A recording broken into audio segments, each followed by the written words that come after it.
Morning, everyone. This is Reverend Tom from Hillside, here with Reverend Alex. And like the past few weeks, we figured we would upload a little shortened version of our contemplative service that we usually would have if it weren't for COVID-19 here at Hillside. So again, I hope that this gives you a chance to kind of continue that connection with us at Hillside, even to the space. Maybe you can imagine yourself being here this morning, and I hope that wherever you are, that we will enter a form of community this morning on the spiritual plane as we go within together, as we take a break, and as we allow ourselves to just be present with the current situation and with the divine. So I'll get started our usual way. I'll open the word and we'll just go from there.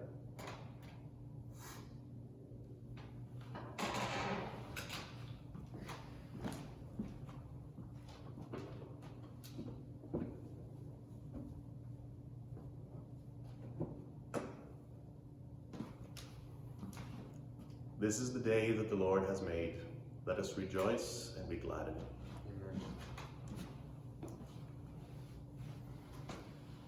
So as usual, I invite you to kind of center yourself at the beginning of our little service this morning.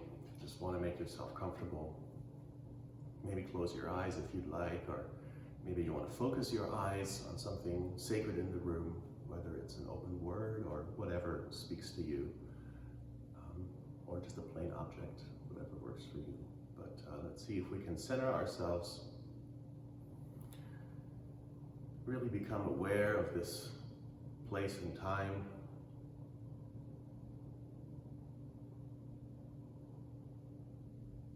Take some deep breaths.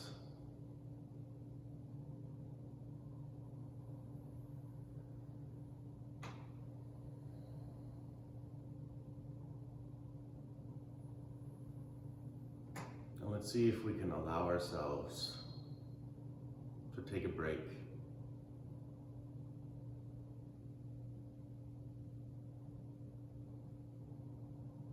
To just be present in this very moment.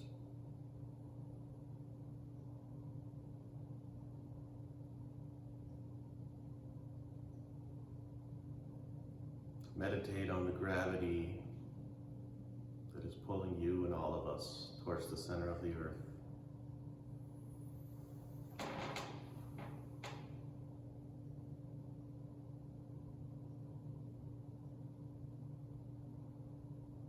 The oxygen that we're breathing.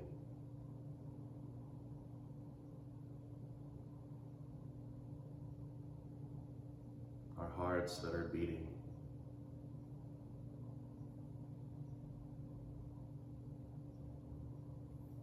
For a moment, let's see if we can focus on those uniting factors. The fact that all of us have a heart that's beating right now. All of us are breathing oxygen. All of us are being grounded and centered in the earth by means of gravity.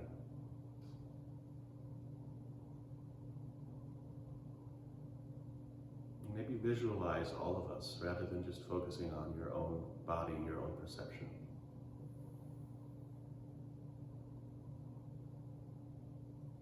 The fact that this is true for all the people around you, all the creatures around you.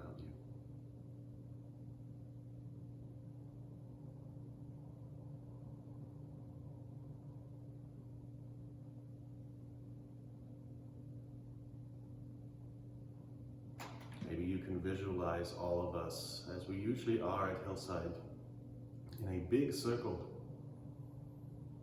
surrounding the open word and a lit candle.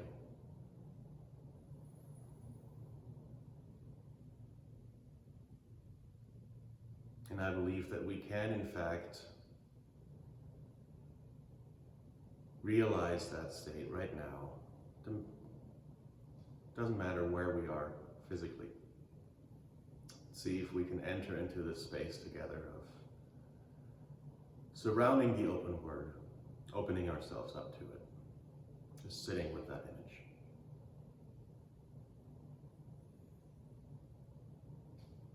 We'll now have some readings from some sacred texts, and I invite you to just maintain that image of stillness, that state of stillness, of receptivity. And first reading is from the first book of Kings, excuse me, chapter 18. Obadiah went to meet Ahab and told him, and Ahab went to meet Elijah. When he saw Elijah, he said to him, "Is that you, you troubler of Israel? I have not made trouble for you. I have not made trouble for Israel." Elijah replied, "But you and your father's family have. You have abandoned the Lord's commands and have followed the Baals. Now summon the people from all over Israel to meet me on Mount Carmel. And bring the 450 prophets of Baal and the 400 prophets of Asherah who eat at Jezebel's table."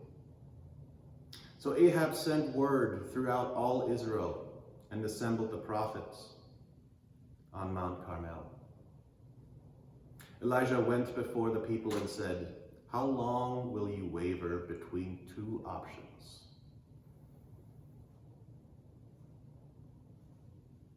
If Jehovah is God, follow him.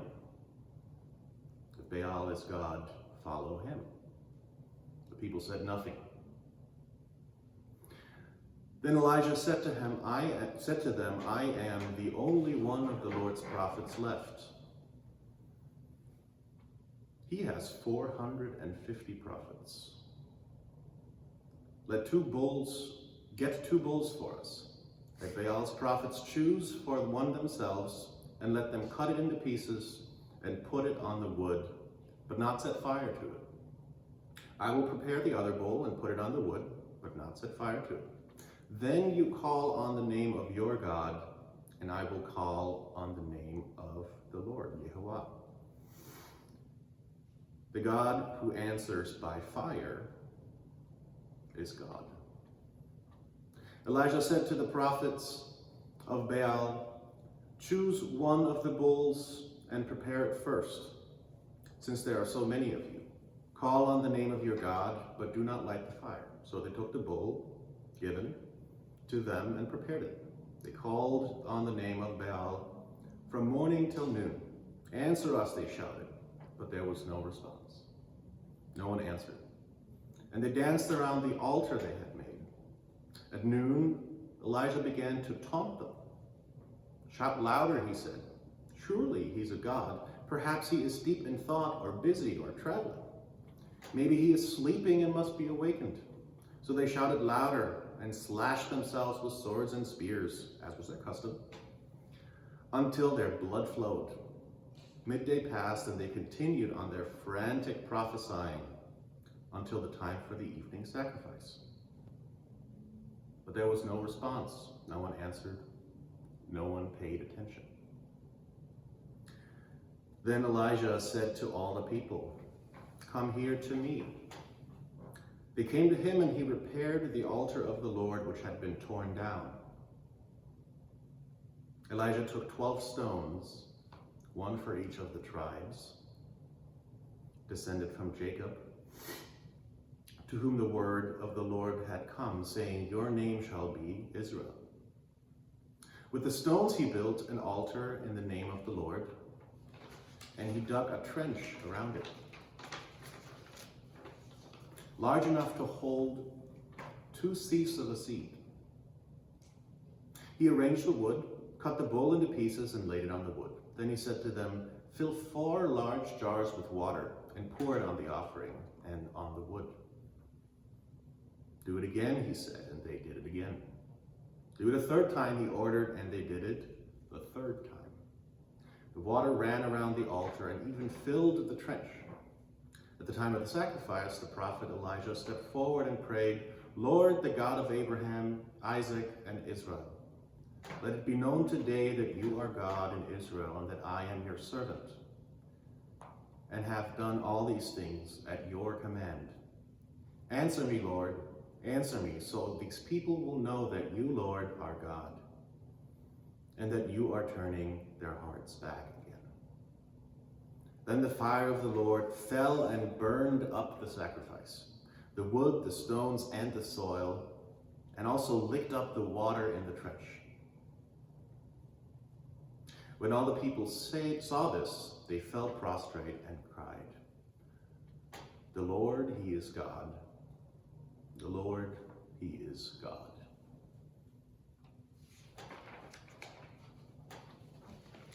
St. John of the Cross, Ascent of Mount Carmel, chapter 5, stanza 7. When the patriarch Jacob desired to ascend Mount Bethel in order to build an altar there to God, whereon he should offer him sacrifice, he first commanded all his people to do 3 things. One was that they should cast away from them all strange gods. The second, that they should purify themselves. The third, that they should change their garments. By these 3 things it is signified that any soul that will ascend this mount in order to make of itself an altar whereon it may offer to God the sacrifice of pure love and praise and pure reverence, must, before ascending to the summit of the mount, have done these 3 things aforementioned perfectly. First, it must cast away all strange gods, namely all strange affections and attachments. Secondly, it must purify itself of the remnants which the desires aforementioned have left in the soul, by means of the dark night of sense whereof we are speaking, habitually denying them and repenting itself of them. Third, in order to reach the summit of this high mount, it must have changed its garments, which, through its observance of the first 2 things, God will change for it.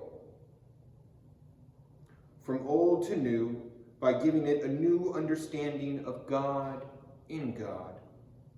The old human understanding and human pleasures, and the soul being brought into a new state of knowledge and profound delight, all other images and forms of knowledge have been cast away, and all that belongs to the old self, which is the aptitude of the nature self, quelled, and the soul clothed with a supernatural aptitude with aspects to all its faculties, so that its operation, which before was human, has become divine,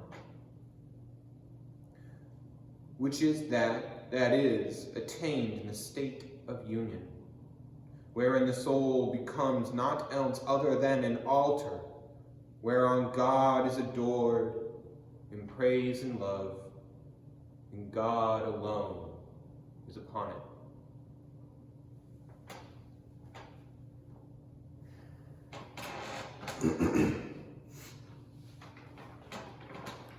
And our third reading comes from the writings of Hillside Swedenborgian, Divine Providence, section 323, a piece of 324. The ultimate purpose of creation is a heaven from the human race. I have explained before that heaven is made up of individuals who have been born as people on earth. And since these are the only inhabitants of heaven, it follows that the ultimate purpose of creation is a heaven from the human race. This is the purpose of creation, and will become even clearer from the following details. First, everyone is created to live forever. Second, everyone is created to live forever in a blessed state. And three, this means that everyone is created to go to heaven. 4, divine love cannot do otherwise than intend this, and divine wisdom cannot otherwise than provide for this. We have 3 levels of life called earthly, spiritual, and heavenly. And these levels are active in each one of us. We can have our life so lifted toward the Lord that we enter a state in which we can discern things that come from divine wisdom and intend things that come from divine love. And this way can accept something divine. If we can accept what is divine to the extent that we see and sense it within ourselves, then we must necessarily be able to be united to the Lord and to live forever because of this union. What would the Lord have been doing with all this creating of a universe if he had not made images and likenesses of himself, with whom he could share his divine nature?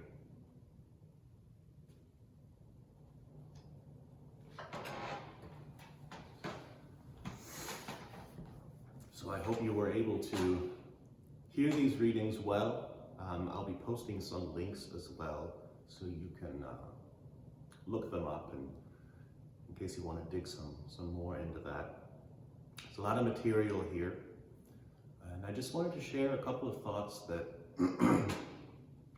came to me while reading this, and also while considering which readings to pick today. And kind of starts out with this picture, and again, I'll have this picture available to you online, so you can actually look at it yourself. There's this beautiful painting, and it's a quite common motif in Latin American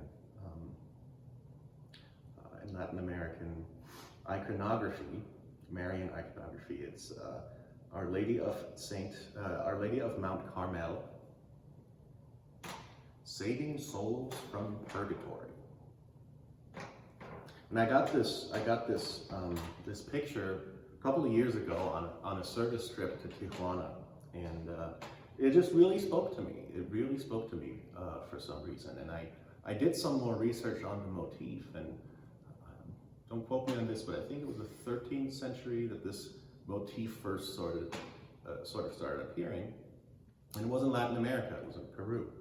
And of course, Mount Carmel is in the Holy Land. Now, you might be asking, why bring up this picture of Mary saving souls from purgatory? Does it fit with our readings? Does it fit with most of our viewers' sort of belief sets, or even mine? And I'd say probably not.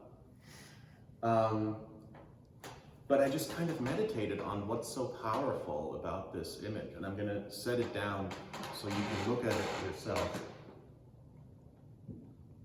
Rather, you can look at me and look at it on your screen. And I realized that what really spoke to me, or where it spoke to me, was not on that kind of literal metaphysical level, but on a deeper spiritual level. You could say a subconscious level, a deeper level within me. That motif of different states that we inhabit. And I think this goes very well with really many, if not all, mystical traditions that look beyond the literal into the deeper and look at, what does this represent within us? What do these images, these narratives that have somehow become so important to us universally as humans, have become expressions of human states, how can they speak to us and illuminate our own sort of spiritual psyche to us, right? And I think there's good reason why this motif of Mary and the angels saving folks from purgatory has become such a beloved theme in certain cultures and in certain art movements in Latin America. And if you look up Our Lady of Carmel purgatory, there's just hundreds and hundreds of depictions of this. Lots of really cheesy ones, but they're cool to look at still. And I do think that it really does speak to a deep need that we have, a deep spiritual dynamic that's illustrated in this. And I look at the image of purgatory and I can relate to that state, or at least that feeling, right, that perception. And I feel like maybe many of us can relate to that state right now, right? It's a state of, it's a state of uncertainty, right? Because the whole thing about purgatory, and you know, certainly in the Catholic tradition, is that it is not this permanent place like heaven or hell. It's a transitory state in a sense. It's impermanent. It's a place of purification in a sense, but it is a place of discomfort, right? It's a place of discomfort. It's a place of not knowing. It's a place of suffering. It's a place of confusion. And then there's the idea of the helping angels, right? And we have a congregant here at Hillside, and you know who I'm talking about. And he's really into this concept of helping angels, and he kind of misses it in Swedenborg. And I wanted to reflect on that image of the angels that ascend, or rather the angels that descend to be a mediator. Swedenborg doesn't have this idea of mediating angels as part of our inner psyche, right? And then we have that beautiful depiction of Mary holding Christ, and it's just this very pure, I think, image of the divine feminine, right? That has birthed Christ into the world, right? And I invite you to simply sit with that image, maybe pull it up on your screen if you can, and meditate on those three states. And see if you can identify those three states within you. And there's this common theme of ascend that we heard in our readings, right? Again, this deeply archetypal, this deeply mythical idea of ascending a mountain, ascending Mount Carmel or ascending Mount Bethel, and rededicating oneself to the divine. And of course, both St. John of the Cross and Swedenborg equate the story of a sacrifice to the true God, as opposed to false gods, to an inner process that we can all undergo, right? It's an inner process. Swedenborg would equate the false idols with, you know, things like greed, materialism, selfishness, self-centeredness, and the qualities of the true God are symbolized here in Yehovah as love and wisdom, love, truth, kindness. And that we have a chance to make that difficult ascent onto the mountain, to rediscern, to rededicate ourselves, right? To come closer to that union with the divine, which you could sort of imagine at the very peak. And it's really beautiful because a lot of the older depictions, especially of this, actually have a little picture of God the Father at the very top, right? So if you look at this again as an illustration, it's a correspondential illustration of different states. I invite us to just take a moment in meditation. Maybe rather than closing your eyes, look at that picture. And then imagine yourself ascending from whatever's in your life right now feels like it's a purgatory sort of state.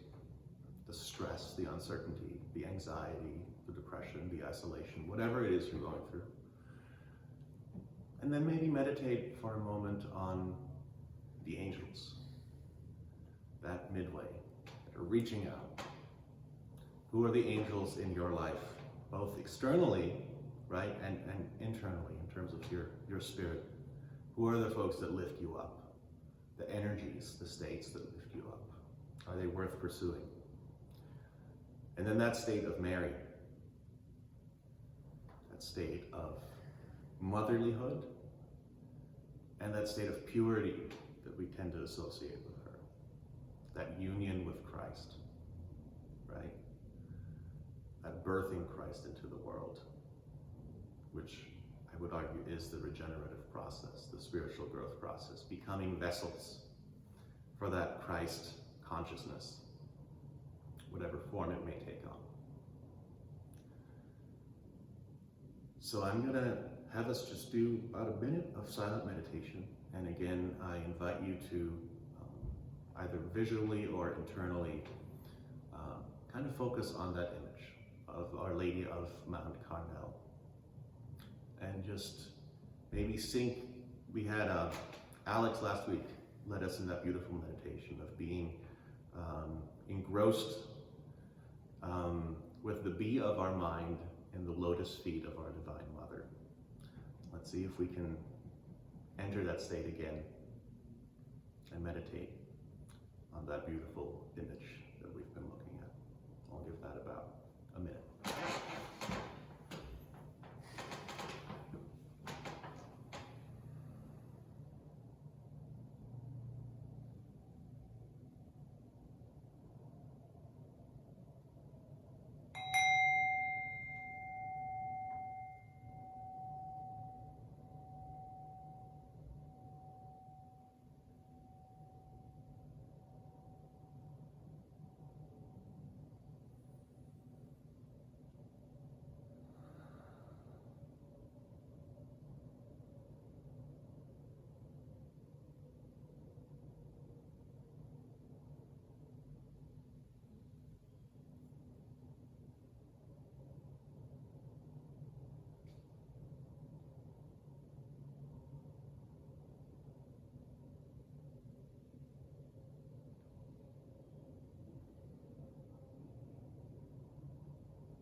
Now I want to just take a quick moment for all of us to lift up all of the joys and the concerns that each person that's tuning in right now, and each person that's not tuning in right now, collectively all of this world.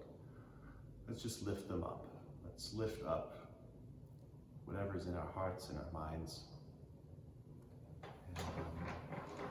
And let's hold them in the light as the Quakers Let's hold them in the light of Christ and send some positive energies to all beings and to ourselves.